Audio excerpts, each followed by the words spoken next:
Brain Food, Clarifying My Disability Identity by Robert W. Kinget, reprinted from his blog with permission of the author. Note: Robert Kinget is a totally blind author, an accessibility advocate. He writes fiction and nonfiction and is often involved in many accessibility projects and campaigns.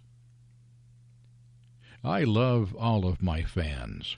They keep me writing, after all.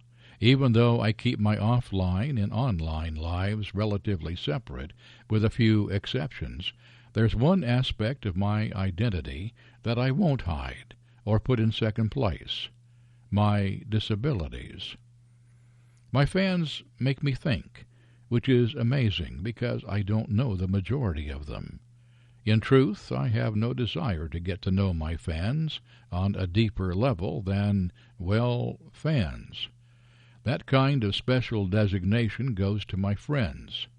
Of course, there are some fans who think they know me and thus can call me a friend. They can't. In fact, they don't have the right. My fans are not my friends. My friends are my friends.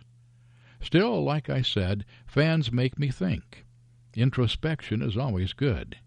I encourage every content creator to do a little introspection from time to time. I also think you should do more listening than responding to fans. Don't respond to your fans that demand an answer. You don't owe them a thing, honestly, except when you feel you have something valuable to say.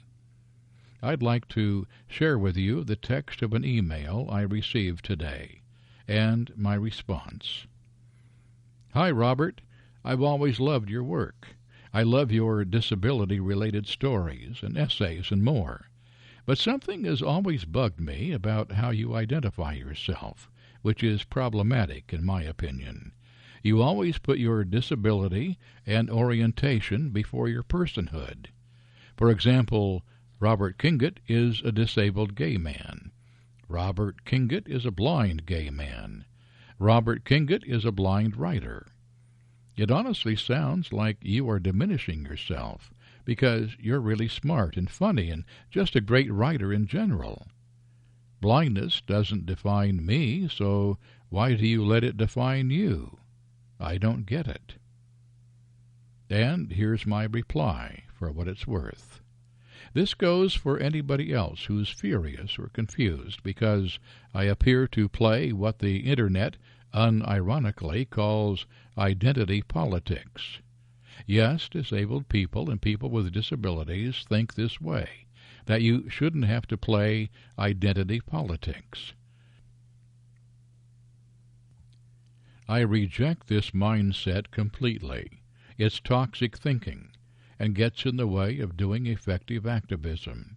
In short, it's such a non-issue that it makes me roll my eyes every time I see fellow disabled people say stuff like the above. When I say it's a non-issue, I really do mean it's a non-issue.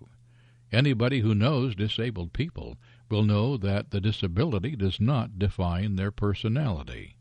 But even if you don't want to admit it, it affects all of our daily lives. Disabilities have an impact on how we travel, consume media, deal with the world. An epic personality won't make accessibility problems go away. A great personality won't stop your non-disabled friends from thinking ableist thoughts, no matter how you identify yourself. In fact, to me, it looks like the above fan wants me to hide my disability, which I will never do. My blindness is a huge part of my life. My friends can say that my personality is unique also. It doesn't matter how I identify myself, because my personality will shine through, regardless. Plus, well, I want people to know that I have a disability. I want people to know that they will need to make their content accessible when sending me something digital. I want people to know I'm blind and gay. So take it or leave it. It's less work for me in the long run. even though it opens me up for greater judgment and discrimination. Still, I'm doing mainstream work, and I want other visually impaired and disabled people to know there's a space for them too. I'll continue, as the Internet says, to play identity politics. Also, let me make another thing clear. It's true.